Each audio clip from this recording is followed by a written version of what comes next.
بس actually انا كلمه كسل او lazy او laziness I'm not a big fan of it. مش بحس ان هي يعني كلمه كل ما بفكر فيها ما بلاقيش سياق مناسب او accurate لاستخدامها. في الاخر لما نفكر في معنى كلمه كسل او lazy it's a negative judgment. negative judgment حد بيعملها يا اما على حد تاني يا اما حتى على نفسه. انت بتحكم على حاجه، يعني انت بتحكم على طريقه حد تاني بيتصرف بيها، في حين ان انت you have no idea، انت there is no way ان انت تعرف ايه اللي بيحصل جوه دماغ او جوه نفسيه الشخص ده. وغالبا هي كلمه كسل ممكن تستخدم في حاله من الاثنين. الحاله الاولانيه هي انه انت مش عايز تعمل حاجه، فبتقول ان انت مكسل تعمل حاجه ومش متضايق من ده، يعني ما عندكش اي مشكله خالص.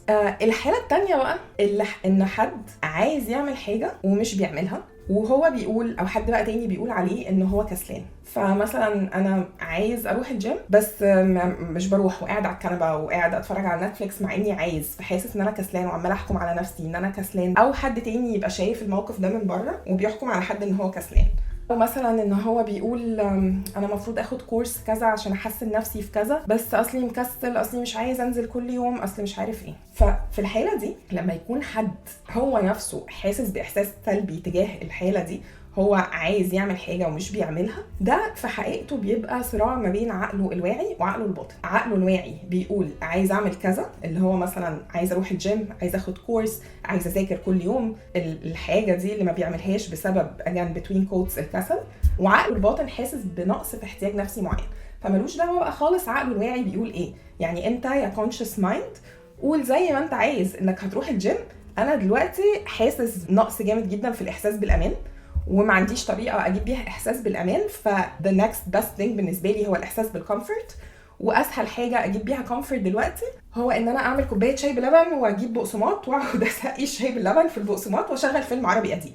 هو ده دلوقتي اللي هيحسسني بالكومفورت، علشان ده اللي كنت بعمله زمان مع جدتي وانا صغير، فكنت وقتها اكتر وقت حاسس فيه بالامان، فهو ده اللي هيهدي احساس عدم الامان اللي انا حاسه دلوقتي. اقعد بقى اعمل بلانز انك رايح الجيم زي ما انت عايز. في الاخر لما يكون الاحتياج النفسي اكستريم، عقلك الباطن حاسس بيه حتى لو عقلك الواعي مش مدرك ده، في الاخر عقلك الباطن هو اللي هيكسب. ودايما يعني بقول لكم انه عقلنا الباطن اقوى من عقلنا الواعي، عقلنا الواعي اوعى من عقلنا الباطن. عشان كده الطريقه الوحيده ان احنا نغير حاجه عايزين نغيرها هي ان انا استخدم الوعي بتاع عقلي الواعي في اني اغير في عقلي الباطن، اعيد برمجته، لكن ان انا احاول اجبره رغم بتنفع لونج تيرم.